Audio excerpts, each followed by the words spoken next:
Hello everybody, and thank you for tuning in to another episode of the Drunken Hubby. Before we get into the video, I invite you to hit that subscribe button, tap the notification bell so you can get all of our future content updates, and hit that like button so the YouTube algorithm can give us a hint and get us out there for more people to see. Alright, so without further ado, let's get right into it. So the drink of this week, we're going back to the Wild Turkey 101. This one, 101 proof. This is some strong stuff. I like that sound. Alright, trusty glass.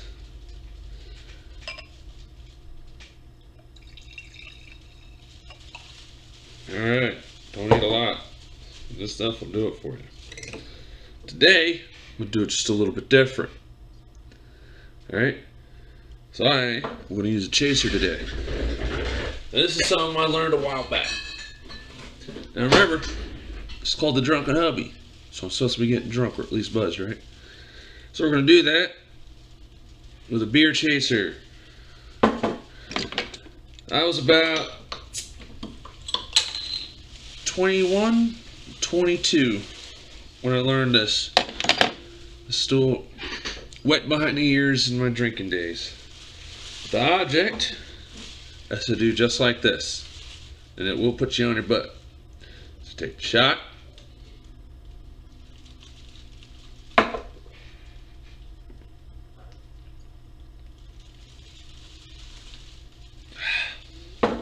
And before you even open your mouth for breath, you chase it with some beer. It's not bad. This stuff actually has sort of a sweet taste to it. It's pretty good. It still doesn't taste like rye bread though. Anyway, so I like bourbon whiskey. I think the first time I ever had bourbon whiskey was Jack Daniels. No, forgive me. My first bourbon was Jim Beam. I was camping out in a place called Casca Park, I think. It's so long ago I don't really remember. But I remember I got so drunk I thought I was going to die. I was holding on to the ground because I thought I was going to fall off the earth. But this doesn't taste like it's 101 proof. It tastes like it's 80 proof. It doesn't burn the same way like you'd think it would. So, my topic is more of a rant today. Now, everyone knows about this because everyone in some way or another has heard of it, seen it, or been affected by it in some form or another. And I'm talking about cancel culture. Excuse me. Cancel culture is more harmful than you think. Well, what's cancel culture? Okay. Cancel culture is the group of people with the mindset just because something is offensive to them, it needs to be canceled, terminated, shut down. There's the problem with that. Okay? They're slowly shutting down people's rights. So here's what you people, part of cancel culture, aren't understanding. Okay? There's this thing called the Bill of Rights. And one of those is First Amendment, which includes our freedom of speech. Okay? At the very core of it, every human being has the right to say whatever they want. Freedom of speech. That's what that's supposed to be. If someone says something that offends you, so what? That's their right to say whatever they want.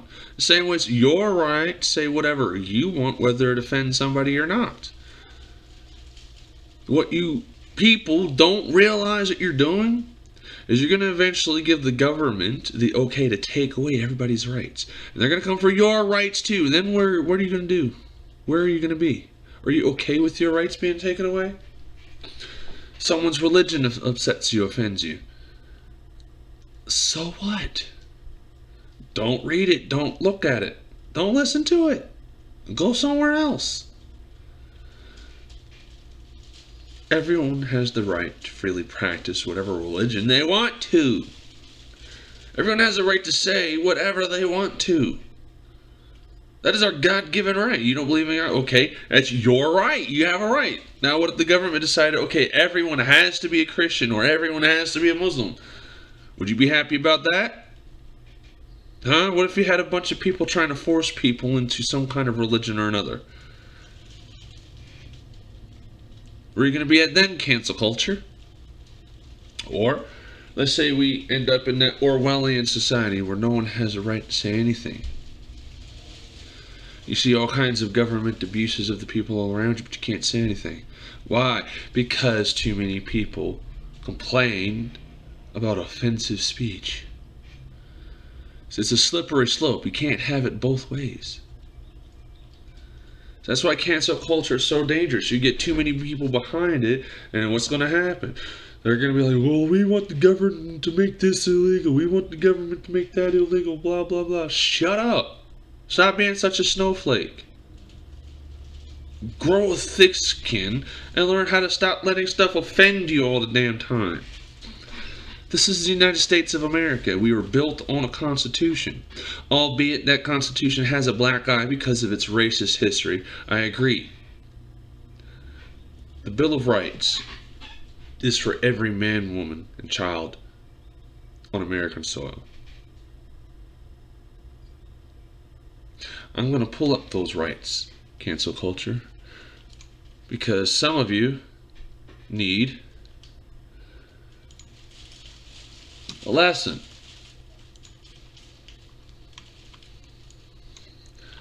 Bill of Rights. Yeah?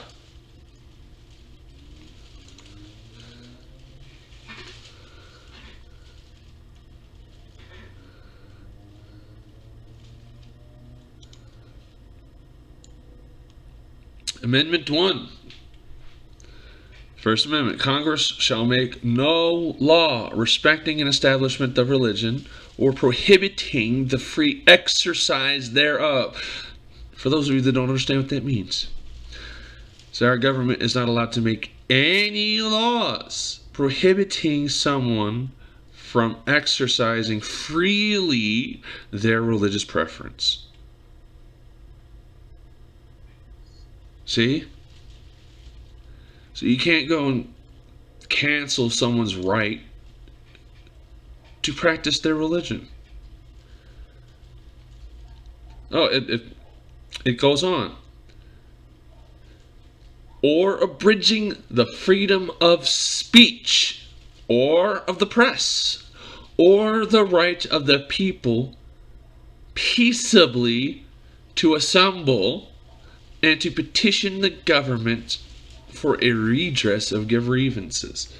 So, people, cancel culture, right there. We have the right to say what's on our mind. If you don't like it, don't listen to it. We have the right to practice whatever religion we want. Don't like it, don't practice it. Go practice whatever you want somewhere. That's your right. The whole part of being an American. So we all have our own rights to freely say what we want, practice whatever we believe, and to express our disdain at laws that our government is passing.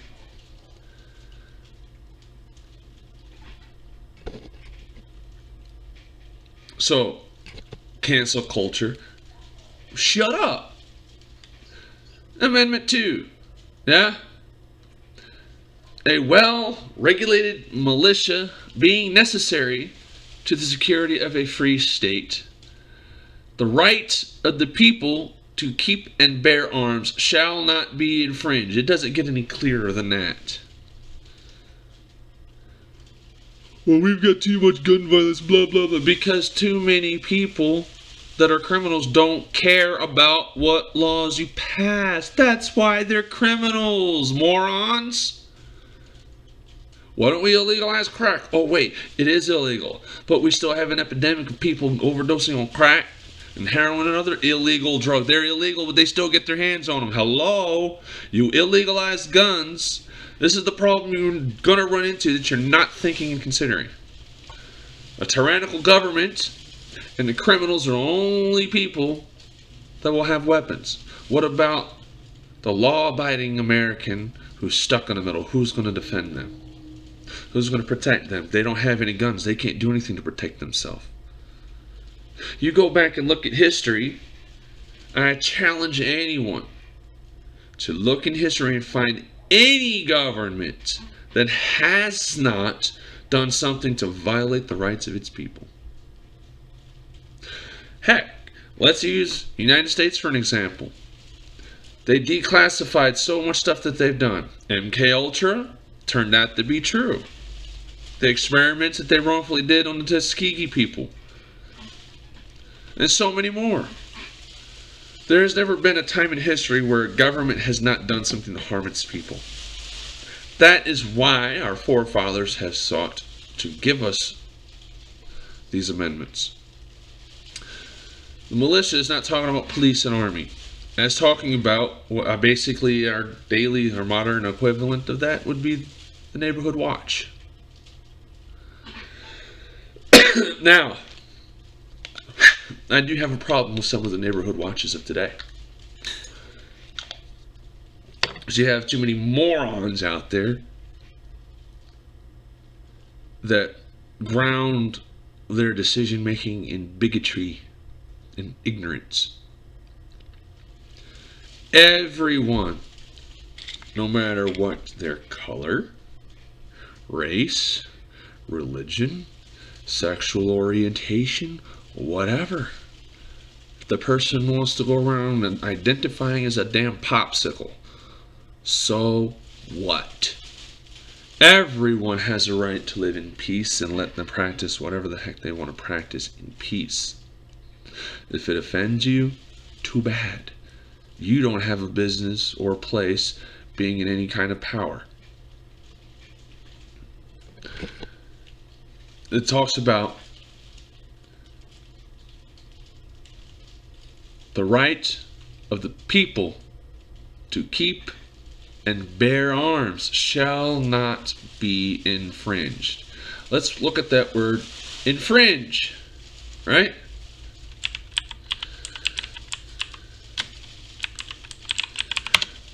Let's look at what the meaning is, yeah? Infringe, verb, actively break the terms of a law, agreement, etc. Act as to limit or undermine something or encroach on. So, whether people like it or not, the Second Amendment says that the government cannot and shall not pass any laws limiting our ability to own and maintain firearms or other weapons. The government does not have a right to do that. It says it right here in the Second Amendment. You don't like it, go live somewhere else. Okay, that's the law. The law of the land that supersedes our government. Our government is not above the Constitution. The Constitution is above our government. And in case people have forgotten, we the people are in charge of the government. The government is not in charge of we the people. Read your history books, man. Alright. So, Amendment 3. Yeah? Let's cover that. No soldier shall in time of peace be quartered in any house without the consent of the owner, nor in time of war, but in a manner to be prescribed by law. Basically, what that means is the military does not have the right to come and stay in your house on your land without your permission. Period. Whether it's wartime or peacetime. So all you government people out there, people that like to kiss the government's butt, there's the law saying They're not allowed to do that. You're free to give them permission. Yeah, I'm not saying you shouldn't. If you feel comfortable doing that, by all means do you. But what I am saying is that don't condemn those that don't want to. That's their right. Do not condemn somebody for practicing and exercising their rights to do something that they have God-given rights to do so and constitutional rights to do so. Period. Amendment 4. The right of the people to be secure in their persons, houses, papers, and effects against unreasonable searches and seizures shall not be violated, and no warrants shall issue but upon probable cause supported by oath of affirmation and particularly describing the place to be searched and the persons or things to be seized. Basically, in plain English, it means nobody can come and take your stuff, search you, or search your home, or search your property without an actual warrant. They can't get a warrant without actual probable cause, and that warrant has to specify what and who will be searched and seized. Period. There's no ifs, ands, or buts around it. So no one at your job can go through your stuff. No one at the school can go through your stuff. It says it right there in Amendment 4. Nobody is allowed to do that without your permission, unless they have a warrant. Amendment 5. No person shall be held to answer for a capital or otherwise infamous crime unless on a presentment or indictment of a grand jury, except in cases arising in the land or naval forces or in the militia, where in actual service in time of war or public danger. Nor shall any person be subject for the same offense to be twice put in jeopardy of life or limb. Nor shall be compelled in any criminal case to be a witness against himself, nor be deprived of life, liberty, or property without due process of law. Nor shall private property be taken for public use without just compensation. So, that means government can't just say, you did this crime, we're taking your life, or we're going to take your freedom, or we're going to seize your stuff, and there's nothing you can do about it. The government's not allowed to do that. Bottoms up.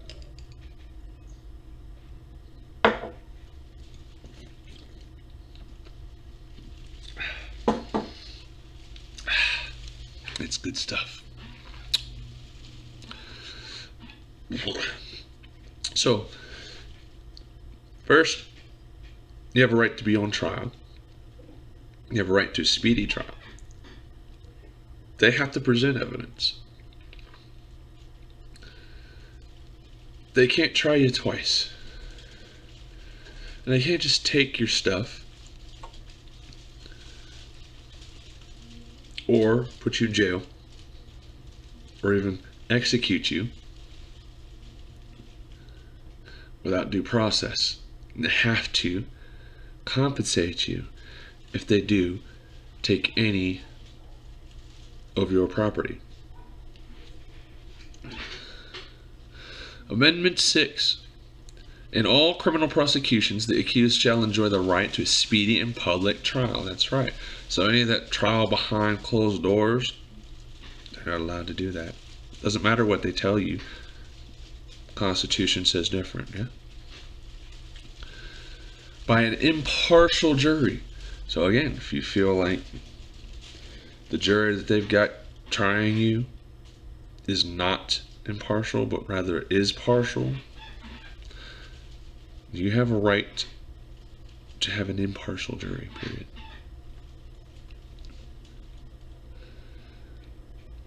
Of the state and district wherein the crime shall have been committed. which district shall have been previously ascertained by law, and to be informed of the nature and cause of the accusations, to be confronted with the witnesses against him or her, to have compulsory process for obtaining witnesses in his favor, and have the assistance of counsel for his defense. So, they have to allow you to have a defense. They have to allow you to have witnesses. They have to allow you to have evidence. They have to provide evidence. They have to give you an attorney or counsel or whatever. They have to allow you to confront your accuser. That's the law. Period. Amendment 7. In suits at common law, where the value in controversy shall exceed $20, the right of trial by jury shall be preserved, and no fact tried by a jury shall be otherwise re-examined in any court of the United States than according to the rules of the common law. So in a lawsuit, I'm taking anything, I'm sure the values probably should be higher. I mean, $20, come on, it's $20. Back then, that was a lot of money, but right now it's not. Anyway, right of trial by jury shall be preserved. So basically, those lawsuits, you have the right to have a jury. And whatever the jury says is to basically to stand. It is not to be re-examined in other courts. Amendment 8. Excessive bail shall not be required, nor excessive fines imposed, nor cruel and unusual punishments inflicted. So, all bail and fines are supposed to be rather low and something that's reasonable for the average Joe Schmo to be able to pay. Unfortunately, right now, in today's times, that's just not the case.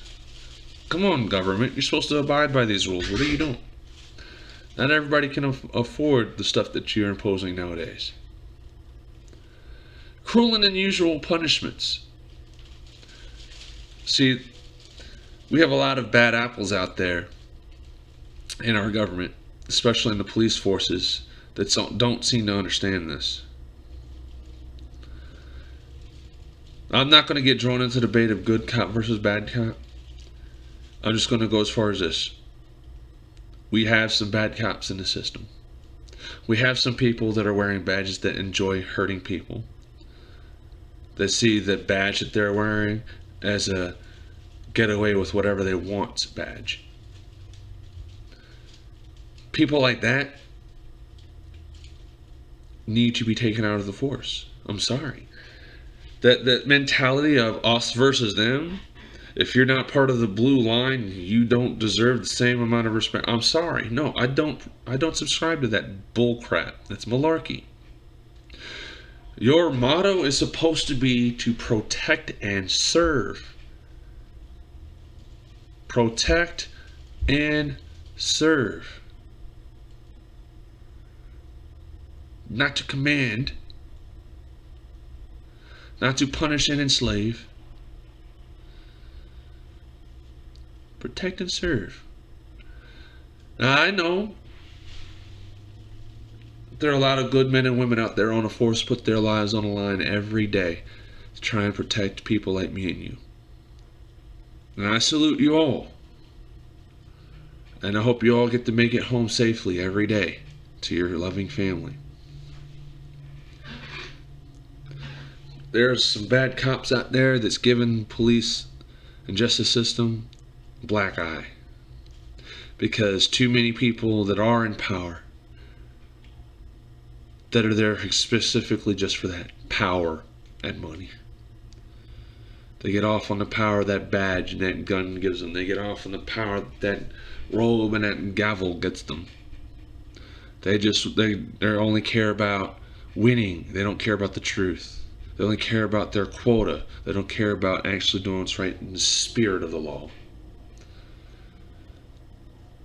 That needs to change. So I implore you good officers out there that want to make a difference, that want to help their communities, start by helping to clean house. I know that you put yourself at risk by doing that, but that's where it has to start. It's not always all what's on the streets. Sometimes you need to look at that knee that's on the neck of America right now in the form of our tyrannical government that we have at the moment. I hate to say it, but in many ways our United States is becoming a tyranny. When people no longer have the right to protest on the streets, when they've been aggrieved so much, when people have become fearful of their government, when the government people have more interest in private interests instead of actually representing the people. When the people in Congress care more about companies and government than they do about the American people that are suffering. When the people of our government care more about doing things their own way. They'll make rules, but they don't want to follow them. They become hypocrites in the eyes of the people. Can't sit and suffer while their own people are suffering. They'll go and they'll fly on their little paid vacations to wherever. The rest of us aren't even being able to make enough money to make ends meet. That's a tyranny. Plain and simple. There's no way around it. We need to clean house. USA. We need to clean house. Going on.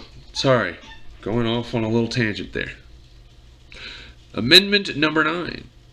The enumeration in the Constitution of certain rights shall not be construed to deny or disparage others restrained by the people.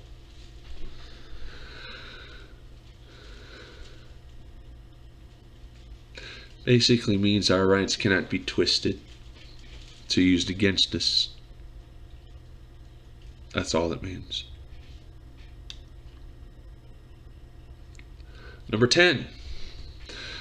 The powers not delegated to the United States by the Constitution, nor prohibited by it to the states, are reserved to the states respectively, or to the people, not to the government, not to the police, not to the businesses or the corporations, the people. We, red-blooded Americans, black, white, Hispanic, Asian, Native, whatever you are, you're on this soil, you're an American, period. I don't care if you're here legally or illegally. If you're on American soil, you're an American, and you have these rights, period. Those are the 10 Amendments, the Bill of Rights that are given to us in our Constitution.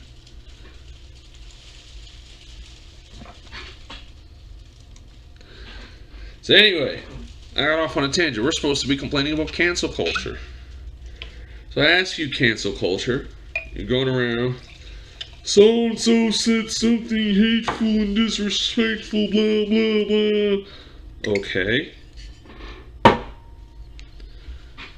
So, they said something you didn't like. What is this, primary school?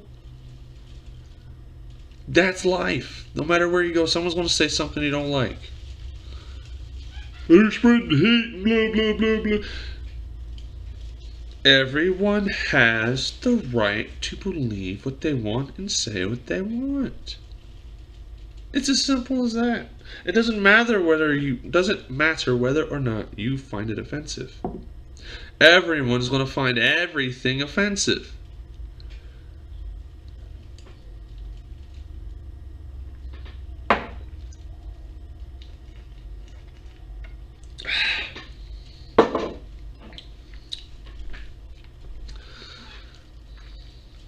At the end of the day, people, someone is going to find something offensive that somebody said. And that's going to happen to everybody.